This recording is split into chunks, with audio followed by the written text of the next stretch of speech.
Dan atas temuan kasus gagal ginjal akut pada anak, Kementerian Kesehatan bersama dengan BPOM masih memeriksa penyebab pasti dan juga faktor resikonya. Rilis terbaru BPOM ini mengeluarkan ada 5 merek obat sirup anak yang diduga mengandung zat berbahaya melebihi ambang batas yang ditentukan. Di antaranya saudara ada ini, yang pertama ada Thermorex sirup.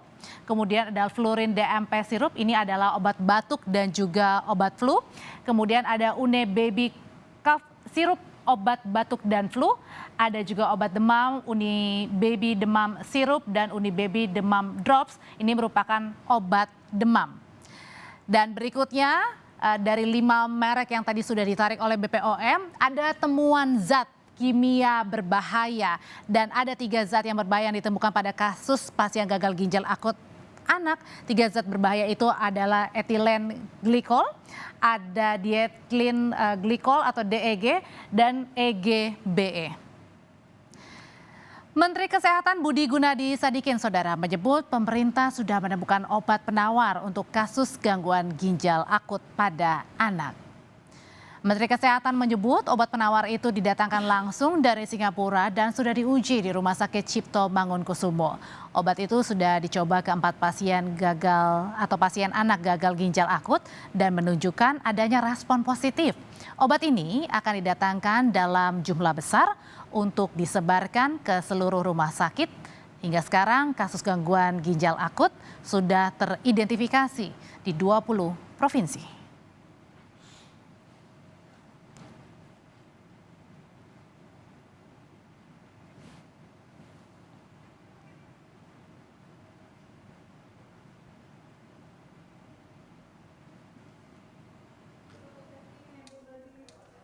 Rafif Asmi, pasien gagal ginjal akut yang masih berusia 4 tahun ini, sudah 14 hari terbaring tak sadarkan diri di ruang NICU Rumah Sakit Zainal Abidin, Banda Aceh. Sebelumnya Rafif sempat 2 hari demam, batuk, dan diare. Setelah diberi orang tuanya paracetamol, kaki, tangan, dan wajah Rafif mulai membengkak. Ia pun tidak bisa buang air besar. Rafif kemudian dirujuk ke RSUD Zainal Abidin Aceh karena dinyatakan ada gangguan ginjal. Ia sudah menjalani 7 kali cuci darah, namun kondisinya tak kunjung membaik. Karena obatnya belum nggak tahu obatnya apa, karena penyebabnya nggak tahu, penyebabnya entah dari obat, entah dari apa. Makanya kata dokter cuman bisanya cuci darah aja untuk menggantikan ginjalnya mengeluarkan cairan. Sementara di Surabaya, Jawa Timur, dari 24 pasien gagal ginjal, kini tinggal 1 pasien yang dirawat di Rumah Sakit Dr. Sutomo. 13 pasien diantaranya meninggal dunia dan 10 pasien lainnya telah sembuh. Di Rumah Sakit Saiful Anwar, Kota Malang, saat ini merawat pasien anak gagal ginjal akut sejak Agustus. Mayoritas gejala yang dialami adalah demam, batuk, pilek, diare, dan muntah. Dari seluruh pasien yang dirawat di Rumah Sakit Saiful Anwar, 56% sembuh, sedangkan 30% meninggal dunia. Kita masih rawat, ya, sampai sejauh ini perawatan yang ada di kita mempunyai fasilitas, tenaga, kemudian sarana yang memadai untuk merawat kasus tersebut. IDAI Jatim mengimbau orang tua untuk waspada pada anak yang mengalami dehidrasi dan tidak buang air kecil selama lebih dari 6 jam. Jika menemui gejala itu, orang tua harus segera membawa anaknya ke rumah sakit. Tim Liputan, Kompas TV. Lalu bagaimana Kementerian Kesehatan menindaklanjuti temuan kasus gagal ginjal akut pada anak di Indonesia? Kita akan tanyakan ke jurnalis Kompas TV, ada Fedriska Ananda di kantor Kementerian Kesehatan. Rizka, apa respon dari Kementerian Kesehatan soal temuan kasus gagal ginjal akut pada anak ini?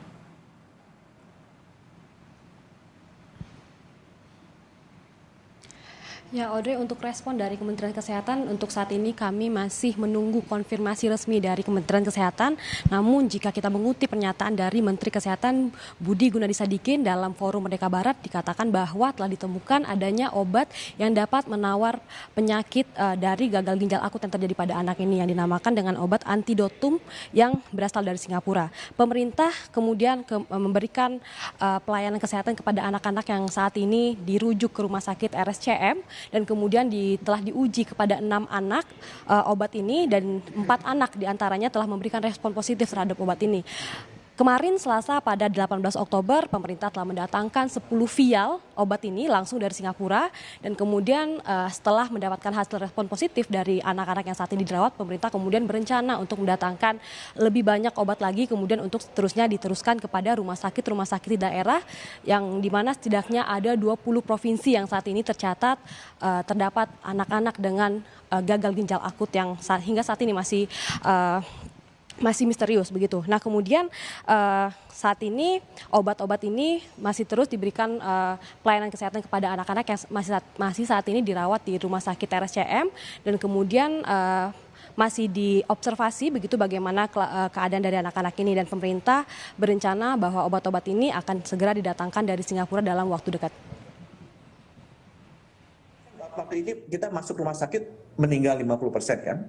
Karena kita nggak tahu treatmentnya seperti apa. Nah sekarang sudah ditemui obatnya,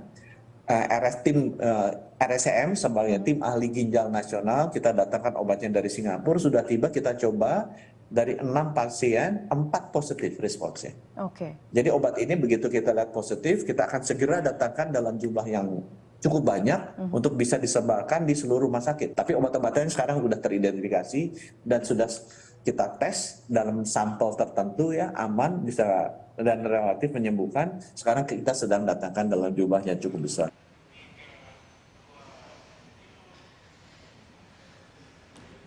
Audrey, itulah tadi pernyataan dari Menteri Kesehatan Budi Gunadi Sadikin terkait dengan respon pemerintah saat ini terhadap anak-anak yang mengidap gagal ginjal akut. Audrey.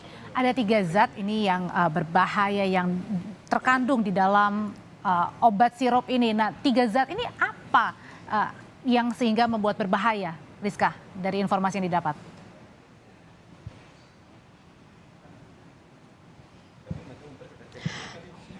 Audrey, berdasarkan rilis resmi yang disampaikan oleh BPOM ada setidaknya 3 zat atau senyawa berbahaya yang ditemukan dalam 26 obat yang dilakukan sampel begitu dan kemudian ada 5 obat yang dirilis oleh BPOM yang dinyatakan mengandung senyawa berbahaya yakni etilen glikol dan juga dietilen glikol, EG dan juga DEG. Nah, dari ketiga senyawa ini diduga merupakan pemicu terjadinya gagal ginjal pada anak-anak di bawah usia 5 tahun. Sehingga anak-anak ini dengan gejala awal demam kemudian akhirnya tidak bisa melakukan buang air kecil begitu sehingga dirujuk begitu ke rumah sakit RSCM dalam kondisi yang sudah parah. Sehingga memang obat-obat ini dari BPOM masih dilakukan penelitian lebih lanjut untuk dilakukan finalisasi apa sebenarnya penyebab, apakah ketiga dari zat berbahaya ini apakah berkaitan langsung dengan gagal ginjal yang saat ini dialami oleh lebih dari 200 anak di seluruh Indonesia. Audrey. Jurnalis Kompas TV Fedriska Ananda melaporkan.